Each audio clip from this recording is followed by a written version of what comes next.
Picture this.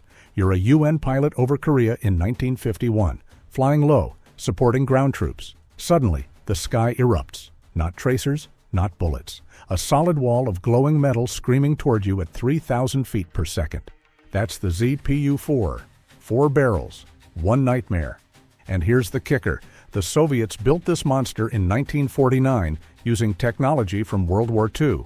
No computers, no fancy targeting systems, just raw Soviet engineering and an absurd amount of firepower. Today, you're going to see how they did it, why it worked so well that it's still killing people in 2026, and why this 76-year-old weapon terrifies modern drone operators more than missiles. Let's go back to 1945. The war just ended. Stalin's looking at two problems.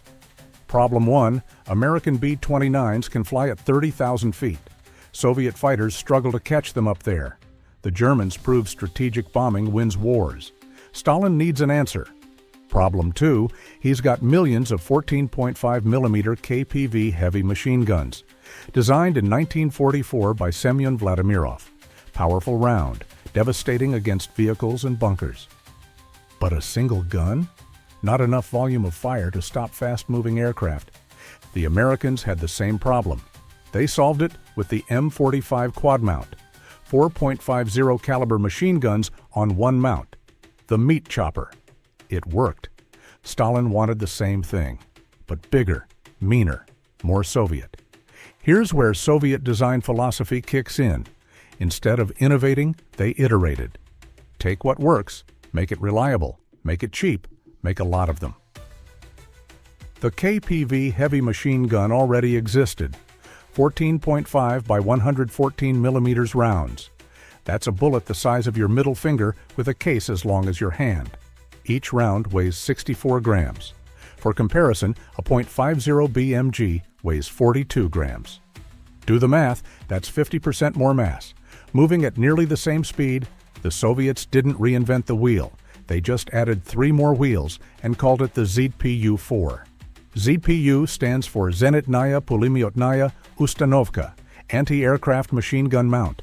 The chief designer was Mikhail Loganov, not a household name. But his creation would shoot down planes from Korea to Afghanistan to Ukraine. First production models rolled out in 1949. By 1950, they were shipping to North Korea. Perfect timing. The genius is in the simplicity. 4 KPV machine guns, mounted on a cruciform platform, manual traverse, manual elevation, a simple optical sight. That's it. Each gun fires from a 40-round belt box. Gas-operated, short recoil. Rate of fire, 600 rounds per minute per barrel. Now here's where it gets insane. All 4 barrels fire together, not sequentially. Together. Do the math.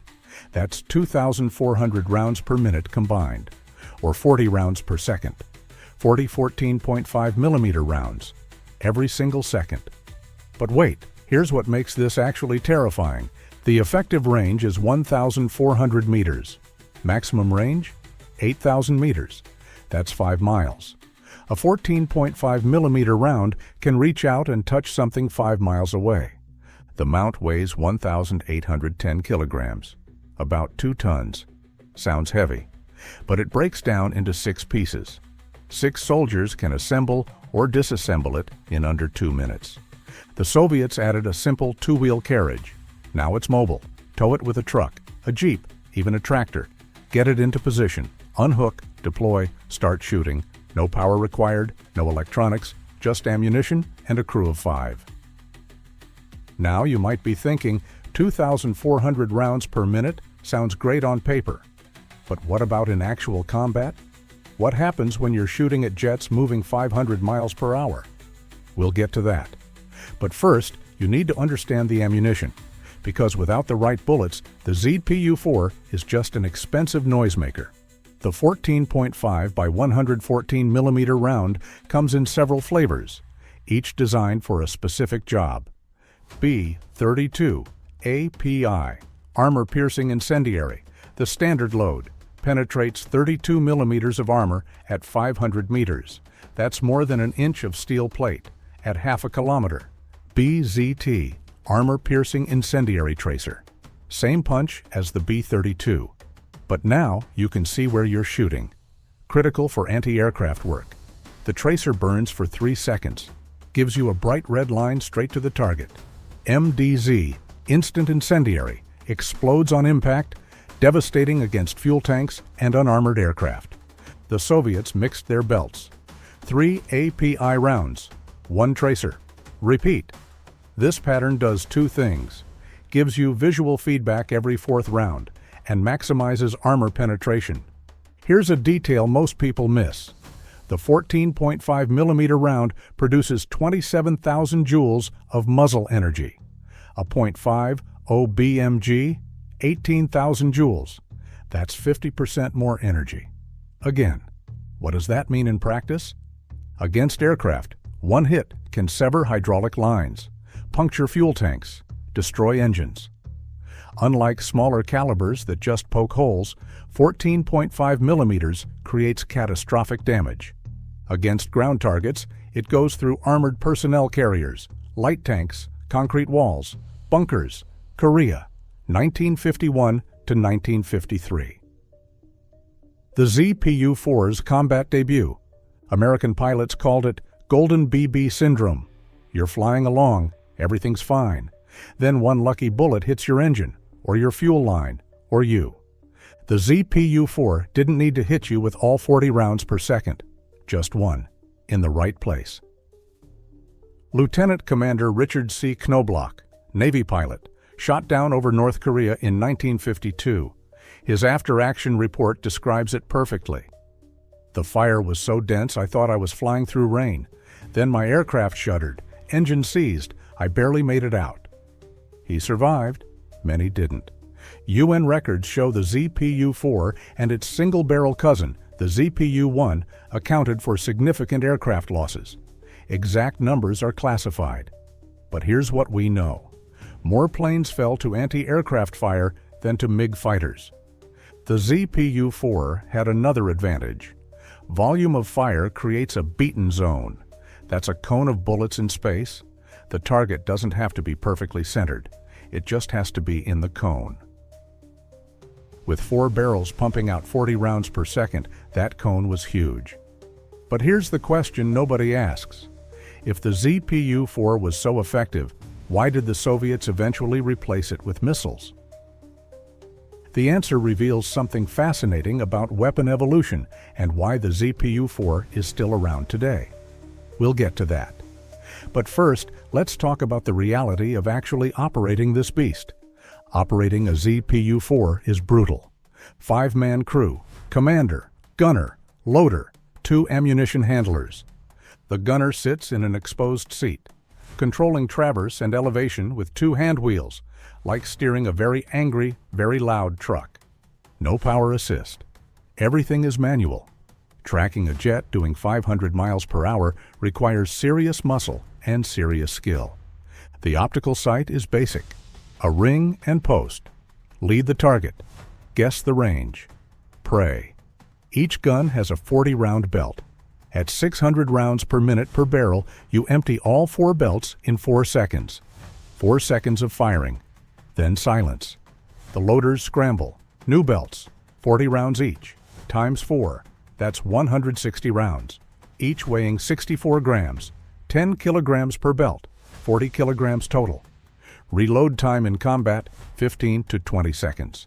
If you're good. If you're not getting shot at. The noise is insane. 4 KPVs firing together produce 140 decibels.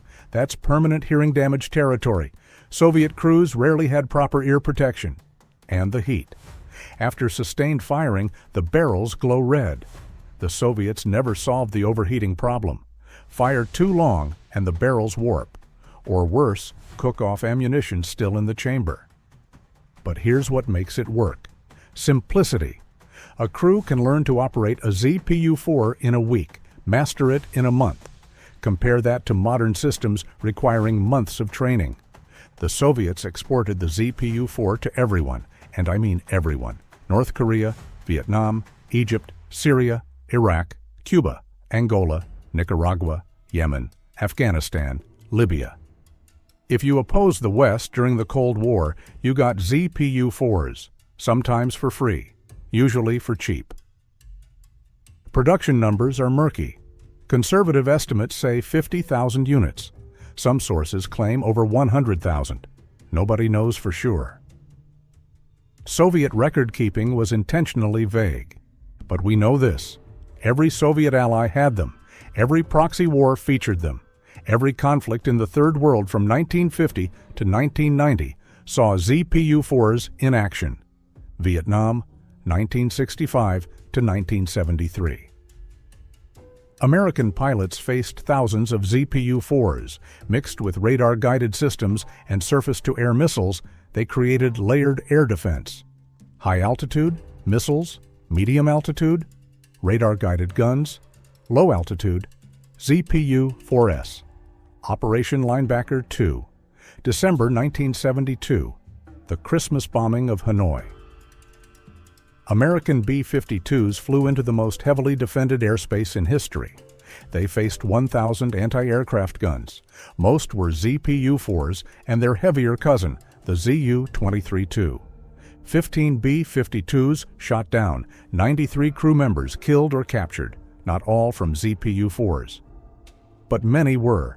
So if missiles are better, why do modern armies still use the ZPU-4? Why are Ukrainian and Russian forces mounting these things on pickup trucks in 2025? The answer is economics and adaptation. Let me show you. Here's the kicker: the ZPU-4 is more relevant now than it was in 1990.